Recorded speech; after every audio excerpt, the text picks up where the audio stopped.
Beyonce, umamin na. Edu, nangako. Your heart's the purest I've ever seen, so it kills me when your days are rough. 'Cause to me you are the Mapagpalang araw mga kalinga. Alam mo na ba ang latest? Tara, ating alamin. Pero bago ang lahat, paki-subscribe mo muna ang aking munting channel, pati na si Kalinga Prab at Kuya Bal Santos. Maraming salamat po. Beyonce, umamin na. Edu, nangako. Your heart's the purest I've ever seen. Hindi talaga lubos akalain ng pamilya ni Beyonce na ang dating napakahirap nilang kalagayan at pamumuhay, ngayon ay napakalaki ng pinagbago sa loob lang ng ilang buwan simula nang may vlog sila ni Kalinga Prab, at madalas na itatampok ang pagiging love team nila Kalingap Edo at Beyonce. Nagbunga ang lahat ng ito dahil nagkaroon ng maraming sponsor si Beyonce at pati si Kalingap Edo ay tuwang-tuwa at di may pinta ang saya sa tuwing nakikita niya na si Beyonce ay masaya at habang silang dalawa ay magkasama. May pagkakataon na sobrang seryoso at romantic ang pinupuntahang lugar nila Edo at Beyonce upang hindi masyadong halata at nakakahiya.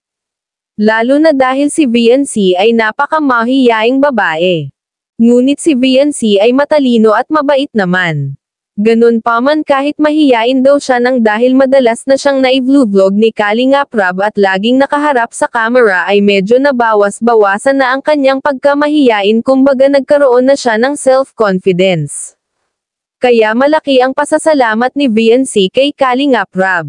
Mas lalo pa ngayon dahil may surpresang hatid sila Kalinga Prab at Edo pati na ang buong team ng Kalingap para sa kanila ni Beyonce at ng kanyang pamilya. Mula sa pabahay para sa kanila Beyonce ay may special din na hinanda sila Kalinga Prab at first time nila itong ginawa para sa beneficiary. Walang iba kundi sila Beyonce at ang kanyang pamilya. Totoo talaga ang kasabihan na kung mabait ka at kontento ka kung anong meron sa'yo ay bibigyan ka pa ng mas maraming blessing mula sa taas. Hindi makapaniwala si Beyonce at ang kanyang nanay at tatay na binigyan sila ng isang tricycle at motor naman para kay Beyonce.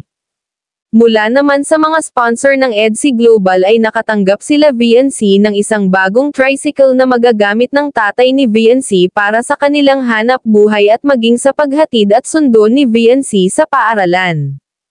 Hindi may pinta ang ligaya at saya ng pamilya ni Beyonce nang makita nila ang tulong na pinagkaloob ng Kalingap team at mga sponsors. At talagang nakapangalan pa ito mismo sa kanila Beyonce. Lubos ang pasasalamat ni Beyonce sa lahat ng kanilang natanggap na tulong. At ngayon ay dumako na tayo sa pinakatugatog ng ating kwento. Beyonce umamin na at si Edo naman ay nangako. May mga pagkakataon na lumalabas sila Beyonce at Edo sa isang lugar na hindi matao at napaka-romantic na lugar upang doon sila mag-usap ng napaka-seryoso. Sa sobrang dami ng naitulong ni Eds kay Beyonce at napakalaki ng pinagbago ng dating kalagayan nila Beyonce noon kesa ngayon, ay hindi talaga napigilan ni Beyonce na magpasalamat ng taos puso at seryosong aminin na kay Edo na crush niya talaga ito at umaasa si Beyonce na sanay hindi magbago si Edo sa kanya. At dahil sa sinabi ni Beyonce ay napalunok na lang itong si Edo at halos di makapagsalita.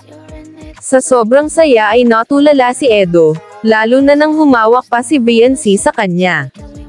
Nangako naman si Edo kay Beyonce na hinding-hindi siya magbabago at palagi lang siyang nandyan para kay Beyonce at masaya siya dahil naging part siya ng buhay niya.